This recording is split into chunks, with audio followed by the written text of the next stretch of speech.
Assalamualaikum warahmatullahi wabarakatuh. Salam sejahtera, salam Malaysia Madani. Nama saya Muhammad Rais Darwish bin Muhammad Faiz Niza daripada Sekolah Menengah Kebangsaan Temerloh Jaya. Saya berumur 13 tahun. Saya merupakan anak yang kedua daripada 3 adik-beradik dan anak lelaki tunggal. Ayah saya telah meninggal dunia pada tahun 2022. Emak saya pula merupakan seorang suri rumah. Di sekolah, saya sering dilantik untuk mengetuai bacaan doa. Saya juga pernah masuki pertandingan public speaking, choral speaking, dan deklamasi sajak. Saya telah dianugerahkan sijil penghargaan bagi setiap penyertaan tersebut.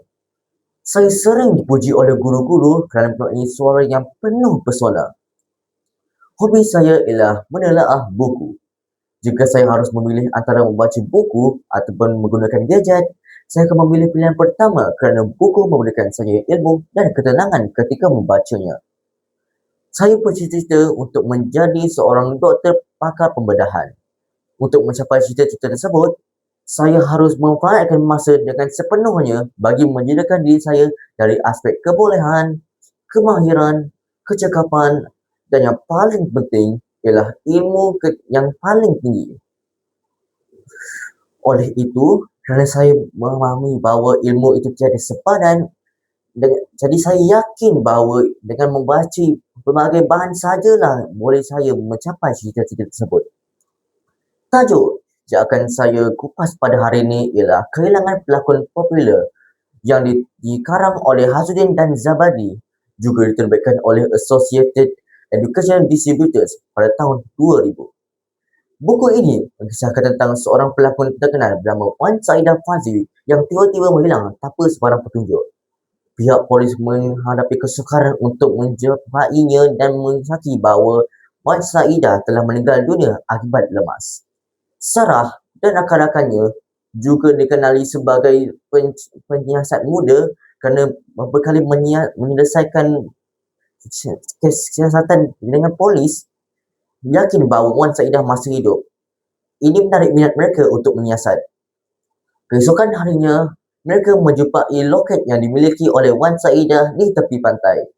Salah satu daripada kawan Sarah, iaitu Kanan, kemudian cuba untuk mendapatkan lebih lagi maklumat dengan pergi ke tempat akhir Wan Saidah dilihati.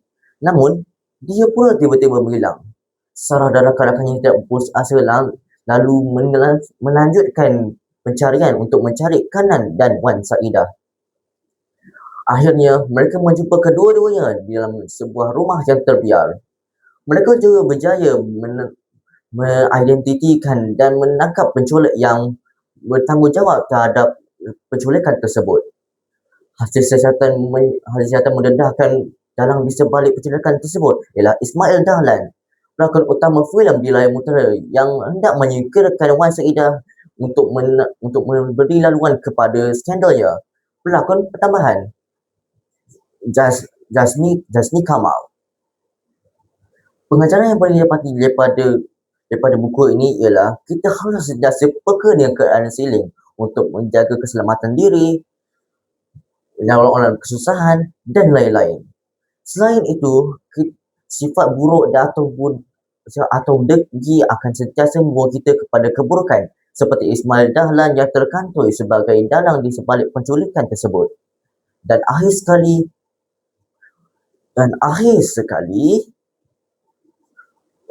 kita haruslah sentiasa berwaspada dengan orang sekeliling supaya tidak membawa diri dalam bahaya seperti Wan Saidah yang diculik oleh Ismail Dahlan. Sekian, terima kasih.